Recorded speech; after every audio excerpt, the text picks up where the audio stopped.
Well, many of our panelists completely zapped at what Congress leader Rashid Alvi said there. More importantly, it was not contradicted really till so far. So the Congress party, even at this moment when it's projected to go under 100, is talking about the secular angle and is now willing to support Mamta Banerjee, or at least put up the thought of Mamta Banerjee as an alternative leader. Is this a sign of desperation? Vinod Mehta, let me start with you. Now, it would be a travesty of public will. It would be a travesty of democracy if they are able to cobble together some kind of ragtag government. It reminds me so much of 1998 when they tried to deny Vajpayee. I think if Sonia Gandhi and Rahul Gandhi have any sense, they should sit in the opposition and accept this defeat rather than do these kind of dirty tricks and get a 37 of 157 party coalition which they cobble together. I mean, you're defeating the public mood. And I think, first of all, by tomorrow morning, we will know that this will become a non-starter because the numbers will not be on their side. But the very fact that... Why is the idea being mooted? The question is, why is the idea being mooted? No, but why is the idea being mooted? The very fact that they are trying it suggests what sort of desperation there is.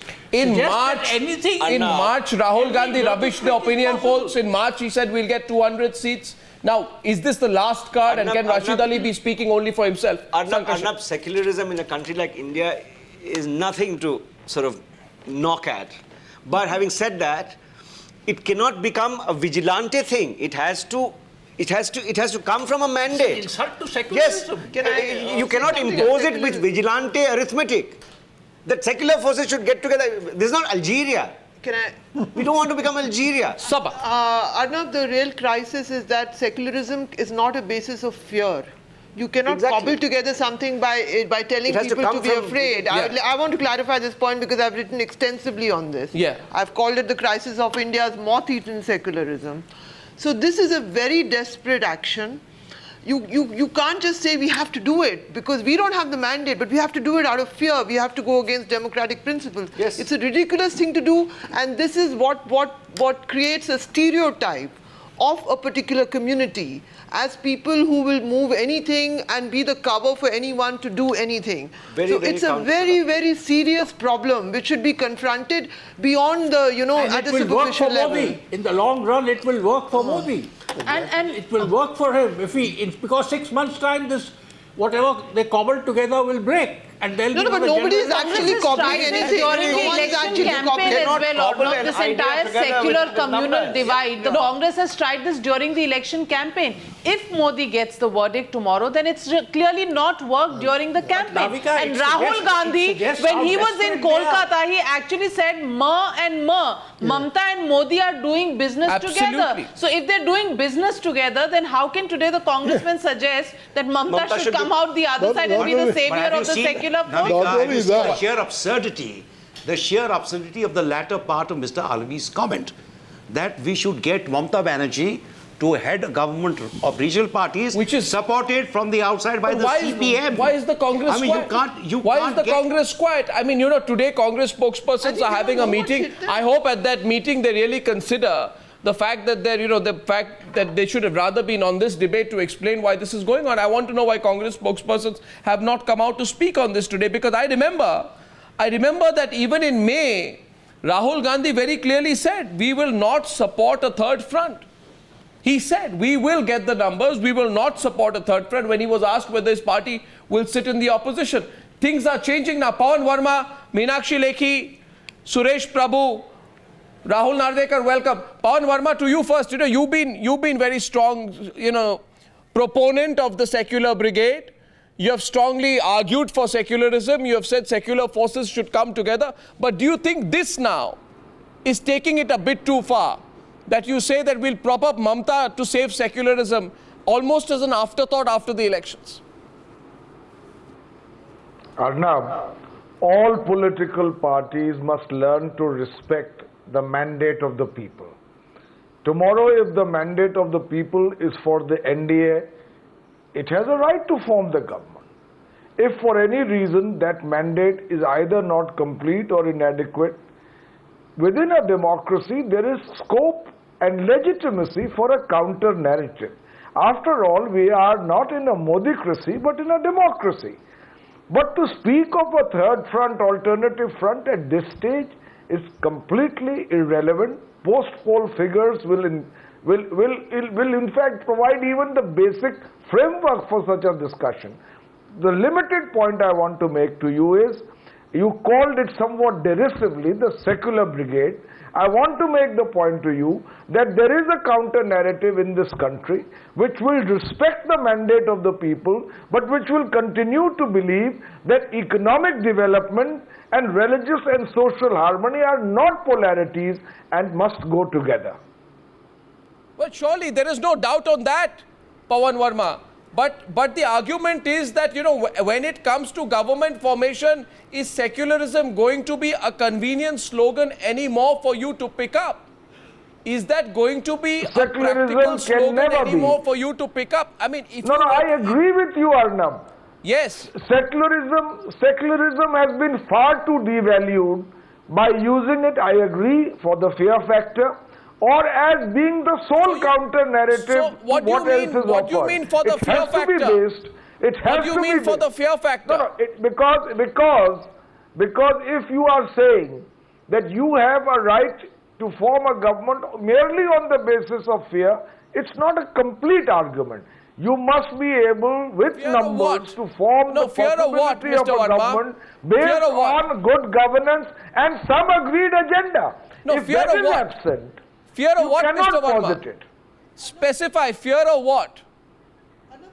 Fear of what? A political party, an ideology, or an individual? I have no hesitation in answering you. The fear factor, and it's not entirely to be dismissed, is that this has been one of the most polarized elections, and both sides, parties on both sides of the so-called political divide are responsible for it. But there is no doubt an element whereby there is a large segment of these people, including the minorities, which have been not convinced by the BJP and the NDA's narrative, and sometimes the statements made and the conduct of those who lead that coalition. When will there be an admission? When will a political party or a political party spokesperson admit that the glue is about power? The glue is about power. I mean, you can use, you know, if an issue was important, you would have also spoken of corruption. Let's get Meenakshi Lekhi in. One line, Arnab, I just want to say secularism has to be an ideal. It can't be a tactic. It should be a felt idealism. You feel the Congress party has reduced it to being a tactic? Everybody in India has reduced it to a political tactic, Absolutely. which is why nobody is convinced.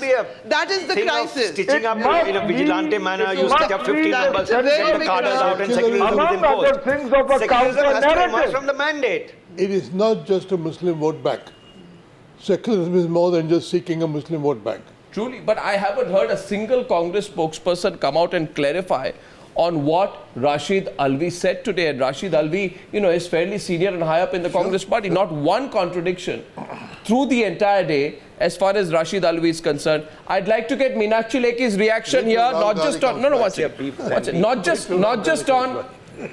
not just on what Rashid Alvi has said, but about the possibilities she thinks can be thrown up ahead of the results tomorrow, because, you know, there can always be last-minute surprises, Ms. Lekhi. Absolutely. And we are braced up for all surprises.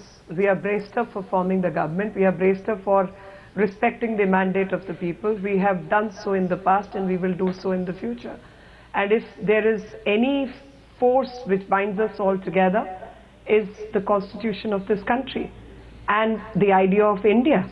Now, coming back to the issue of secularism, I will only state that sometimes I feel secularism is the last refuge of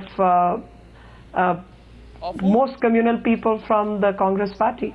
Because if anybody has to see the data, statistics, everything, then you analyze if there is anybody who's communal in this country, happens to be the Congress party, which uses politics over the national interests and politics of divide and rule. They learnt it from British, they inherited the legacy from British, and they continue the model.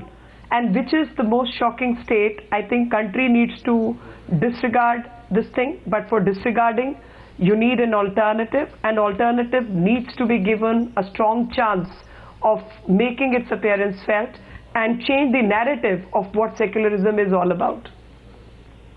Well, today, you know, a top RSS ideologue, Mr. Vaidya, he said, and I don't know if you know what he said, Meenakshi Lekhi, he said that we expect that if there is a Modi government, then steps will be taken for the construction of a Ram temple. May I, in the context of this particular discussion, ask you whether you think that is also an irrelevant question, to ask you whether, you know, you take what Mr. Vaidya said seriously, and whether other members of the RSS who would say the same thing would expect the BJP to look the other way. Mr. Vaidya has stated, but that is, I don't know whether it's the official line of the RSS or not. But what is the official line of the RSS, Ms. Lekhi? Is it any different? Let me explain myself. Is it any different? Let me explain myself. From my understanding, the official line of the RSS is echoed by what Mr. Vaidya has said. There isn't any difference. Okay, allow me to answer the question that whatever Mr. Vaidya has stated. But so far as temple dispute is concerned, the matter is before the court, and courts have held that the temple existed there, and it's the Supreme Court where the final verdict is pending. So I will only say that Supreme Court but if the matter is in the Supreme Court, settle it once for all. Mr. Farooqi is asking, if the matter is before the Supreme Court, we are only taking this. One more line? No, we are only taking this as a case as point. Mr. Farooqi wanted to add something. Yeah, Mr. Farooqi. No, allow me to add.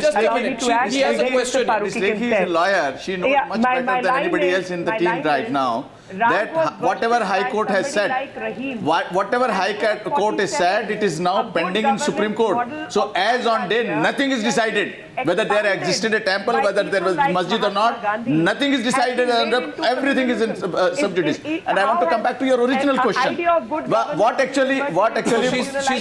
She's not giving in. Yes, Ms. Lekhi, he was just making a counterpoint to yours, and the counterpoint is relevant because here is an opportunity, you see. Whether it is a Giriraj Singh who goes against and again and once again makes the kind of comment that he did. And by the way, he's your party candidate from Bihar. There's no action against him. Similarly, the RSS has given a point of view. In order to actually bury, if you say the secularism bogey, if you call it a bogey, right, the better thing for the BJP to do would be to actually ensure a very clear line of expectations or no expectations on what the RSS can expect on issues like the Ram Temple, or the extent to which action can be taken against Mr. Giriraj Singh before or after the Lok Sabha results. That's a limited point. And in fact, if you want to firmly put these concerns to rest, then it will require more than a tweet, Ms. Lekhi, to put these issues to rest. The Ram Mandir issue, so far as BJP is concerned, it's very, very clear. The High Court decision is already on record. The matter is pending in the Supreme Court. High Court says there was a Ram temple which needs to be rebuilt and a certain apportionment has been given. Ms. Lekhi, the RSS is influential. The Supreme Court, so we will await. Ms. Lekhi, we are not talking. No, Ms. Lekhi, you are reiterating the position. What I'm saying today. All parties. No, Ms. Lekhi, everybody knows. Understand she's not talking. Everybody knows. Let's get some responses. You see, Ms. Lekhi, I want to ask a question. No, Ms. Lekhi, there are some questions coming your way. Ms. Lekhi, just a minute. One minute, just a minute, a communal please. Word. Ms. Lekhi, just a minute. Allah is not a communal word, how are you making Ram as communal? That is my question. Don't try and take the argument the way that you want to by saying Ram is a communal word. Nobody's suggesting that. How have you denigrated Ram into some sort of communal force? Today, everybody knows. That is the paradigm which needs to go back to its roots. Ms. The Constitution of India has 15 lithographs of Ram. Can I please allow you, request you to just let the others come in. You see, Ms. Lekhi, understand one thing today. It is quite clear to everyone, and we have all the pictures of the meetings that have been going on within the BJP, that the Rashtriya Swayamsevak Sangh today is a highly charged up organization, especially during the ascendant period of Mr. Modi. It plays a role in the inner workings of the BJP. You can deny it at all. Mohan Bhagwat is extremely ambitious. He wants to have a role in who gets which government post and who mediates between Sushma Swaraj and Advani and Arun Jaitley on the one side and Narendra Modi. So it's that RSS is surely not going to completely step back. So for you to say that the discussion on whether the RSS will want its cultural agenda, I'm not even saying economic agenda, its cultural agenda to be pushed aggressively by a Modi government is, with the respect, Ms. Lekhi, now Ms. Lekhi, let the others come in, is, in my view, it's a relevant question. It is not a completely unimportant question. It's a relevant question in the times that we are in. The entire debate is a bogey. I think people need easier to be trained. It's easy. I have a question to ask. Please give me the time. Ms. Lekhi, just a minute, please. Sankarshan. Ms. Lekhi, if I may ask you, since you spoke of the constitution and the idea of India, this campaign has seen a kind of, from the BJP's end, a kind of redefining of the idea of minorities in this country as we have understood it all this while. There has been this discourse about no minorities, everyone is equal. Now, are you arriving at a new understanding of how minorities, religious minorities in this country are going to be sort of treated henceforth should the BJP come to power? The BJP comes to power, my legitimate expectation from them would be that the Constitution of India, which empowers the government to make rules and regulations in terms of the Constitution without discrimination, irrespective of the religion, caste, color or creed, apply the laws equally to all. And if there is an impoverished Muslim, cannot be denied the benefits because he's a Muslim. Similarly, an impoverished Hindu cannot be denied similar rights because he's a Hindu. That is my idea of... Well, I think Mr. Rahmani has a question. Yeah, Meenakshi Lekhi, Taslim Ahmed Rahmani and Mr. Farooq. Yes, Mr. Rahmani. While we are talking about redefining India or rediscovering India, what's the need of talking India, about the Hindus and Muslims? Ms. Lekhi, please, she heard you. He has heard you, now hear him. Yeah. Actually, at this point of time, why we are talking about the Babri Masjid and Ram Mandir and all that? It's very clear, we are a democracy, we are a functional democracy. Whatever will be the mandate, and whosoever gets the mandate, he must form a government. It's very clear. Whatever the Rashid Alvi Saab has said, it's very premature. He must not have said all this kind of thing today. But what is the mandate?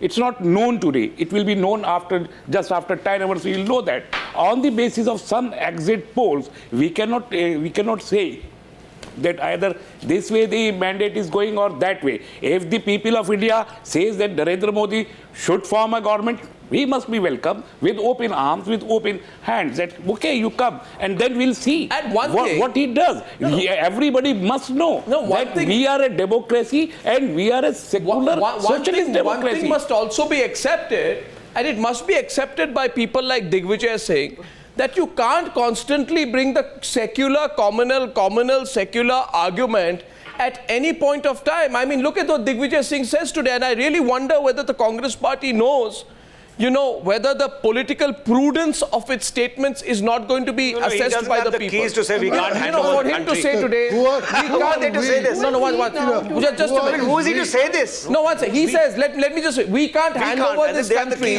Who's we? No, he says we can't hand over this country to people who create communal disturbances, disturb the communal harmony. Just last week, these people killed 50 people in Assam. 50 people in Assam. The question is, Assam. The question is, when Muzaffarnagar was burning, right? What was Mr. Digvijay Singh doing? Did he say that the UPA government should dismiss the Mulayam Singh Yadav government for incompetence? When there were ethnic disturbances going on in Assam, which were given a communal flavor. Allies of NDA who are allies at the center, they are allies at the state government in Assam. The same, they are not, they are communal at the center, they are secular in the state. And they are butchering 50 Muslims there, and the government is silent. So what is the point therefore is, and I'd like to ask a Congress party ally. I agree, Meenakshi Lekhi, the most communal force in the country is the Congress party. Mr. Rahmani, I think the point is that while it's extremely relevant to ask the question, that is it or is it not, should we not ask the questions of whether what happens to minorities, etc., to use this as a political tactic. As Sabha says, to reduce the whole thing into a political tactic will be extremely inappropriate, parties are not especially for the Congress party, which has failed to do anything on its own or answer issues of price rise, inflation or corruption effectively for the last at least 3 or 4 years, or scams for that matter, non-stop. They use it like a political tactic. I'd like to get Rahul Narvekar's view on that. Rahul Narvekar, the use of secularism as a political tactic, do you think that should stop now, especially in the wake of what Rashid Alvi is saying and what Digvijay Singh says?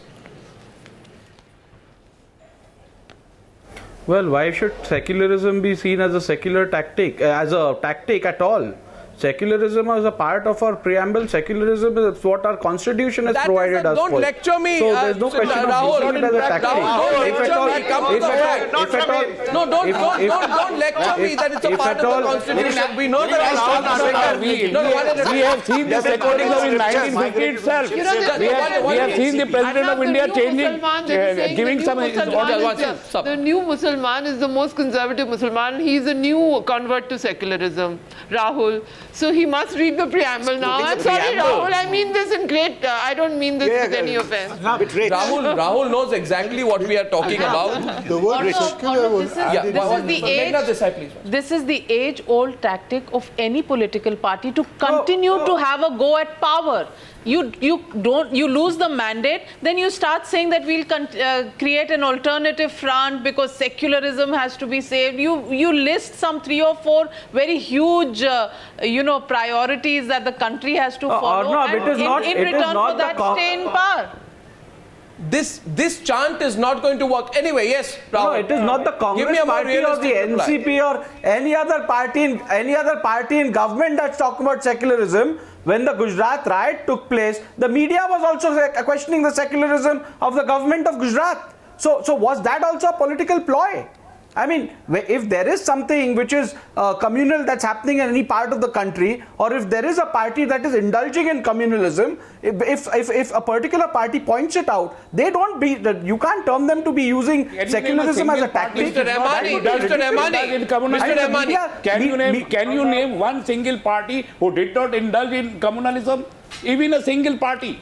So secularism is merely a slogan. It's a tactic, as very rightly Sabha said. It's a tactic. It's a power game. There is no ideology in the country but one ideology. There is one Hindutva ideology and another is soft Hindutva ideology. And there are 2 parties. And one is BJP and another is Congress. All other are, their number is hardly 20 or 15 in the country. And in any case, Mr. Narvekar, it is open season in Delhi now, and there is some serious talk about your party, the NCP, flirting with the BJP. There's some serious flirting going on between the NCP and the BJP. So let's... The leader of NCP has been named under Shri Krishna Commission report. And we've seen this talk. In any case now, I'd like to get... And Mamata Banerjee was ally of NDA. Rumors is something that Arnav, you would be subscribing to, we don't. I'd like to get Suresh Prabhu into this conversation, please. Bottom line is very simple. You see, fight for secularism all the time. Defend it to your last breath as far as implementation of the Constitution and its principles in our daily life are concerned. But to use it as a political tactic and to consistently forget it, I mean, that's ridiculous. And you talk about the media, Rahul Narvekar. When things were going wrong in Gujarat, the media was doing its job by reporting on what's happening on the ground. The media was not like some political parties. So exactly, a responsible political party is pointing out something which is wrong. So they are also doing their job. And you need to remember that. You need to remember that. Don't try and shout me down. If there was one party that refused to take a position even after 2002, it was the Congress party, which was your ally. It was the Congress party, Gujarat Congress leaders who refused to come out in the open and take a position. The media has always consistently taken a position on these issues, regardless of which political party is concerned. His dharna there. Suresh Prabhu, on what Rashid Alvi has said, what Digvijay Singh says in the context of the numbers, of course, the full numbers will only be clear tomorrow. We are in speculation season till 8 o'clock tomorrow morning. But do you think this is going to be a relevant argument or a slogan? Do you think the Congress party will try and play catch up right now using this as a slogan? You know, I remember the days when there was a Cold War. The people always used to be scared by the Western world by saying Russians are coming. And the Russians are coming became so popular. In fact, there was a movie which was made subsequently as a satire on that. So I think every time the party is in danger, we use this level of secularism. I don't know who is the accrediting authority to decide who is a secular party. The parties are with NDA, they are not secular. The moment they leave NDA, they become secular. We all have sworn by the Constitution of India. I say openly that I swear by the Constitution of India. I would personally feel I am a secular person. In fact, I remember one of my good friends, Ilyas Azmi, who used to be member of parliament, had said in the parliament that Suresh Prabhu is really secular, because it doesn't mean that secularism can be decided by way of somebody dubbing it only when it is a political expediency. What is important is the commitment to the cause of secularism. If you look at the speeches of Mr. Narendra Modi during the entire election process, he has never used a word which can actually be dubbed in any way which is not secular. And then people are accusing him that all the time you are not talking about religious issues. All the time you are not talking about it. Look at the BJP manifesto, which does not speak about it. Now suddenly, at a time when we are Mr. Prabhu, here a rebut that two of our panelists you are a very competent chartered accountant, but that does not mean that you would speak something which is not correct. Who is Mr. Prabhu? He's my professional Mr. colleague. Prabhu, Kamal Farooqi is taking you on. Please, Mr. Farooqi, go ahead. Mr. Prabhu, I have got great respect for you because you are my professional colleague. But please don't quote the facts which are not there. Mr. Modi has made the kind of speeches which he should not made because he was trying to be a prime minister. He has tried to distinguish between the infiltrators for a particular community and refugee for a particular community. This is not the kind of words which a future prime minister should use it. And things have been said on his plans. I'll get Meenakshi Lekhi to respond. And she is raised. I know what's after Meenakshi Lekhi, please. Yes, Miss Lekhi. Miss Lekhi, no, Miss Lekhi. Miss Lekhi to Kamal Farooqi, please. I wanted to reinforce that Mr. M.G. Vaidya is not any organizational post holder in the RSS. And whatever words he has used are his personal views. Answering Mr. Farooqi is one thing very simple, that normally any country will have rules regarding who can get the refugee status, who cannot. We are all governed by the human right violation and such international law. Under the international law, Taslima Nasreen, who may be by practicing a particular religion, she may be a Muslim, but she was persecuted in Bangladesh, so she is welcome as a refugee. Similarly, if Hindus are persecuted in Bangladesh, their lands are being taken away, etc., and they are killed, they are refugee because they are persecuted. So don't try to equate infiltrator with a refugee. In fact, our problem is that we have not put the rules and regulations in order in this country. Miss Lekhi, take a rebut. Miss Lekhi, please take a rebut. Who's responding? One at a time, please. Who's responding? Who's responding? Mr. Rahmani is responding. I'm asking, will you accord the refugee status to the Burmese who are living in Delhi and elsewhere in the country? And will you continue the false fight you are doing at the name of Bangladeshi in Assam? What will you do? What will you respond? Will you respect those? If I am not the Burmese, the Rohingyas who are here are not even welcome because they practice a certain form of Islam even in Bangladesh. So don't talk about what a national policy should be. And on the contrary, people can travel up to Jammu and Kashmir, whereas Pandits... No, Miss Lekhi, you're being challenged again. Kamal Farooqi. Kamal Farooqi, you're being challenged the second time on this. Kamal Farooqi. No, Miss Lekhi, please, for heaven's sake, I totally agree when you are referring to to protect its borders. Please listen to me. Please listen to me. I appreciate that for the first time you are saying Taslima Rahmani, Taslima being a Muslim, she is being given her status. But the fact in the manifesto is something else. Because she was persecuted. In the manifesto you say that any Hindu who is coming here, he is welcome. Come to Supreme Court. What actually you are talking about? Somebody has to gel with the idea of secularism. Let's put this. Persecuted. Anybody, whether it is Hindu or Muslim, anybody who is persecuted out, he should be welcome here. Let us put this, please. Mr. Desai, please. Let us put this in a practical context.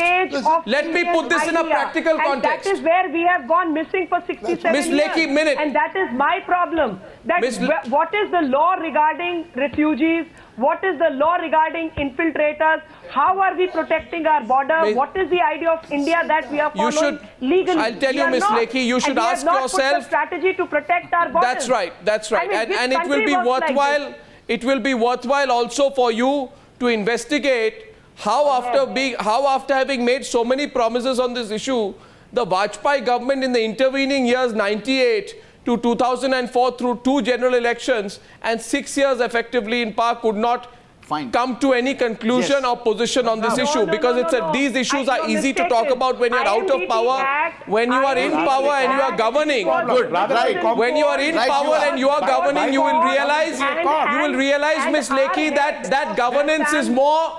You will realize, Miss Lekhi, that governance is more than a political speech. Was fighting that case in the court, and we did manage to get an order from the Supreme Court. Can I establish some context? So it's not as if we did nothing and we did not contribute. I want to establish some context. Please pay attention to the screen. The question is this.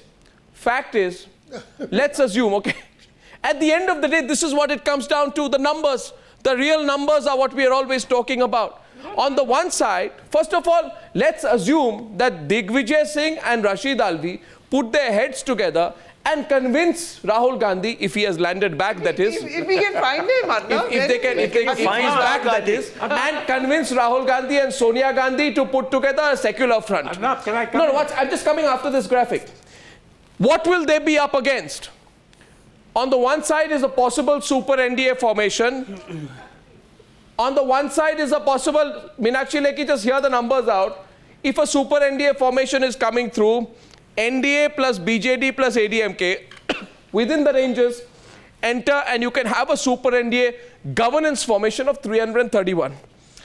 Now, if the whole world, rest of everybody comes together, if everybody decides that Mr. Gandhi must be given a chance and Digvijay Singh and Rashid Alvi's attempts to form a secular front should happen in the given day with these numbers. Best case scenario, the whole world, TMC, one second, TMC, SP, BSP, left, UPA, and maybe 25 other parties come together, then you will still be short of the halfway mark. But everybody cannot coexist. That will be a criminal violation of the sense of the cannot mandate. coexist. A Samajwadi party, practically speaking, cannot go with the Bahujan Samaj party. The left cannot go with the TMC. The left cannot go with the TMC. So this is a completely improbable solution. So Mr. Rashid Alvi will have to think again. This can not really decided after tomorrow evening. No. So the point we don't is know how much realistic these figures are. Under 1998, you know it very well. Mr. Rahmani, 1999, Mr. everything was not correct. Mr. Rahmani, I know. So we must not be so much. Mr. Rahmani, I know that as of now, and that's why I want to appeal to you. You must apologize if for the 5th time consecutively you are proved wrong. You must apologize to the nation. If you are proved wrong for the 5th time consecutively tomorrow, you must apologize to the nation. No, who is proved wrong? Exit polls. Exit polls. If the exit polls are proved wrong. You are talking all this in speculative terms. This is, Mr. Rahmani, these are exit poll numbers. And there is Mr. Rahmani. This is not the mandate. Mr. Rahmani, 1 second. I am under no illusion. This is the mandate. I have said repeatedly that exit polling and opinion polling is not an exact science at all. And I said this to Mr. Yogendra Yadav before he became a politician. No, the question is, Mr. Rahmani, just a point. We live in the real world, however. And I'm sure, Mr. Rahmani, you don't expect tomorrow that the Congress party will get 200 plus. Obviously. Oh, that's true. Can I just come in? Yes, Mr. Vinod Mehta. He's hallucinating. Mr. Vinod Mehta. Dilip, 1 minute. I think you're wasting your time on really this scenario is so absurd and is such a mockery that I don't think that we should even talk about it. But I have one very interesting question which has bewildered me for a long time. How does this man called Giriraj Singh, who seems to be now a habitual offender, keep on saying these things, and nobody has the guts to tick him off? Nobody has the guts to say to him, shut up. Yes. Nobody has the guts of him to even reprimand him. He seems to be a free... So whose support? He can't be speaking on his own. Let Meenakshi answer that. There is a quote to this campaign. There must be some agency. You're very right. There must be some agencies. He can't be speaking on his own. Two points. This cobbling together of the Congress and the others will be a criminal violation of the sense of the mandate. No, one second. I want to put a caveat. I want to put a caveat here. One second. I want to put a caveat because Mr. Mehta made some strong comments out there and Mr. Hemani. You see, please understand this. Even to establish what is improbable, you need to look at all probable scenarios and then say that it is not within the realm of probability. Now, when I put that number out, Mr. Mehta, let me assure you, I'm a complete realist. I have no illusion that all 30 parties will come together and form a secular alliance. 8 cannot happen. There are too many contradictions. The regional parties who won't work together. This cannot happen. But the fact that even in this situation, the Congress party, which is happy to be more keen to take away Rahul Gandhi's posters, even floating this balloon, we need to look at those numbers and say, you know what? This is an unreal number. Be real. This is not going to happen. That's why I put it out there, not because I live in a fantasy world. Are you saying that Rahul Gandhi is the next Prime Minister of India? What? To the contrary, I just said the opposite, Mr. Mehta. Anyway, Mr. Mehta, beyond the numbers, yes, Arnab, there is a sense of the mandate, and tomorrow we will have the sense of the mandate. For anyone to try and cobble up something against it will thwart that mandate, and that will not be good for democracy. Let me say that. On Giriraj Singh, let them complete. I have met him twice during the course of this campaign. Giriraj Singh. On the first time, he was put down, and Mr. Narendra Modi, I think, sort of dissociated himself. Then he told you on the interview that this will not be repeated. It has been repeated 2 days ago, and today he is the BJP's candidate from Nevada. He is roaming around Bihar making these statements. There are statements emerging that whoever opposes the BJP is anti-national. I mean, what is this discourse? And why does the BJP not tick him off? I have a question. Dissociating. Whose shoulders is he firing off? Dissociating from his statement is not enough. Whose shoulders is he firing off? It's just not enough. Let's get to the panelists again. Let's get to the panelists. Sankarshan, you made your point. You made your point. 9 minutes left. 9 minutes left. Yes, Pawan Verma. Allow that. Yeah, Pawan Verma. It is precisely this debate. It is precisely this debate which you will accept will allow us. We are not going to Pakistan if we disagree. There can be in this country a counter view on a civilized plural democracy, and then respect needed to be given to all faiths and on the kind of governance that we should have. So we are not using secularism as an expedient or a shortcut route to power, but there can be a counter view. Please allow for that. And therefore I say to you, let not this euphoria snuff out all other voices in this democracy. Mr. Pawan Verma, this question, since it has been raised several times in the course of this debate, and I reiterate at this point of time that for the Congress party having led itself, I would say, realistically, the Congress party has walked into this debacle and created this situation for itself. For them to now raise the secularism issue is slightly farcical, but I think Meenakshi Lekhi should respond to this. Ms. Lekhi, you see, if you come to power, it will be even more important, not less important, to put elements like Giriraj Singh in their place. And this question cannot be brushed aside by saying you are giving it too much importance. These people are not central to the country, to the country's functioning or the government's functioning. Because you will be tested against your ability to put these people in their place. Now, if you heard the text of Mr. Modi's interview to me, when I asked him the question, he said, would these people not have stopped had I not done something? Now, clearly it is evident from the statements of Giriraj Singh that not only has he not stopped, he's become more vituperative. He has become more vicious. And he's become a habitual offender. This question, therefore, cannot be brushed aside by saying that let's not look at what Giriraj Singh says, because that kind of thought needs to be... the word secularism. He could come elected to Parliament. It can't be brushed aside, especially not from a party that might come to power. Ms. Lekhi, please address that. Just one Let Ms. Lekhi address that. Just one line before. Let her address that. As a patriotic Indian, I would love to be killed by Mr. Giriraj Kishore rather than by Giriraj Singh. Okay. Mr. Yes, please. Rijvi's and Mr. Digvijay Singh's, and we have our own, and we will deal with it as we have dealt with it in the past, but definitely whatever he has stated, that is not the official line of the party. One at a time. He's a serial offender, Ms. Meenakshi Lekhi. He said it once, he was ticked off, he's done it again. Second time, there has been no reaction coming in really from any senior leader of the BJP. And that's the question that worries many, that if the BJP were to come to power, how will you control elements like Giriraj Singh? Encouraged to say these things. Ms. Lekhi, I've got a hypothetical question. I've got a very hypothetical question. Ms. Lekhi, before you respond, I've got a very hypothetical question. One minute. Just a minute. Everybody can't speak together. I've got a very hypothetical question. I've got a very hypothetical question. Suppose tomorrow there is only one vote is required. That in the case of Soos also, that was the case. Suppose one vote is required and Giriraj is elected as an MP. What Ms. Lekhi will do with Giriraj? Tell us. This is very, very important for the country. What do you mean? What do you mean? If he is also elected and there is a tie. For what? And what actually they will do? Will they take it in the BJP or they will kick them out? One statement, the man becomes... Let them answer, please. Is that what you're trying to say? I would ask you a counter question. What are you going to do with people like Azam Khan and others?